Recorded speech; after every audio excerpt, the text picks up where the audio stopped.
Bwana Bajwa, Niti anaonekana kabisa amechanganyikiwa. Mama tayari ameshakwambia mara nyingi sana, si ndio? Pari?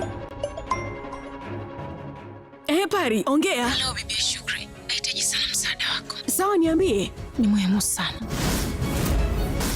Na mpango kuweza kukutafutia daktari mzuri wa mambo ya akili na matatizo yote uliokuwa nayo yatakuwa yamekwisha sasa. Lakini mimi sina shida yoyote.